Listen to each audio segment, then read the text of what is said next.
So rappers tell their stories through music. But here's the real question. Should those lyrics be used against them in court?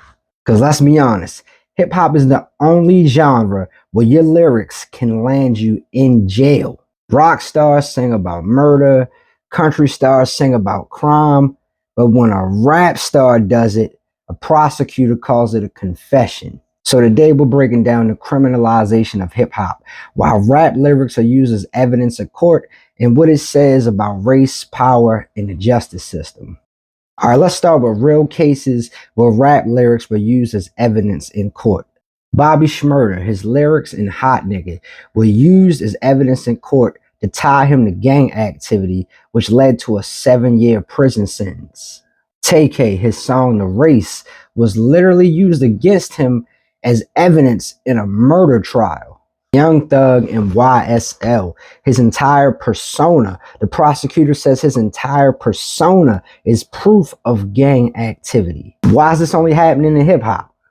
Rock stars have made songs about murder, crime, mass shootings, but their songs are seen as art. This is about racial bias and the criminalization of black culture. The system doesn't just punish actions, it punishes black youths that it perceives as a threat. Here's the wild part. We all know hip hop lyrics are storytelling. Nobody arrested Johnny Cash when he's saying, "I shot a man in Reno just to watch him die." Nobody arrests Quentin Tarantino for making violent movies. So then why are rap lyrics treated like a legal confession? It all comes down to the history of criminalizing black expression. The same way black hairstyles, slang, and fashion get policed, so do rap lyrics. Rappers and activists together are pushing back. The state of California passed a law limiting the use of rap lyrics in court. Jay-Z, Meek Mill, and others are fighting to stop prosecutors from using rap lyrics as evidence. And hip-hop is finally being recognized as storytelling and not criminal intent. At the end of the day, lyrics should be just that, lyrics. They should be used as an expression to reflect real life, not as evidence to punish the people making it. So what do y'all think? Should rap lyrics be used as evidence in court, or is it just another excuse for the system to target hip-hop? Let me know what you think. Drop your comments. Every revolution has a soundtrack. In hip-hop, it's been the voice of resistance for decades. From police brutality to police corruption, hip-hop has called out the system in a way that politicians never could. So today we're breaking down hip-hop's role in protest movements, how it inspires change, challenges power, and why the system tries so hard to silence it. Hip-hop started as protest music. Think about it for a second. The whole genre started from poverty, oppression, and rebellion. One of the first major rap protest songs was Public Enemy, Fight the Power, 1989.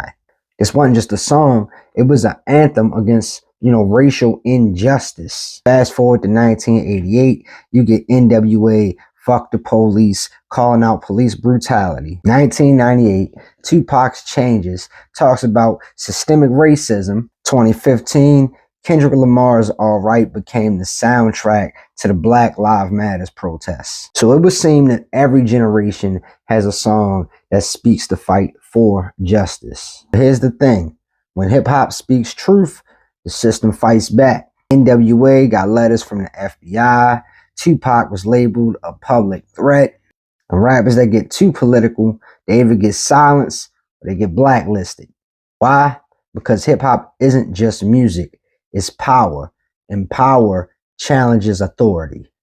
Government has always tried to suppress movements that challenge the status quo, whether it be a civil rights leader or a hip-hop star. The real question is hip-hop still pushing for change? Back in the day, rap had conscious voices like Public Enemy, Nas, and Dead Prez. But today, the mainstream is more about flex culture than fight culture.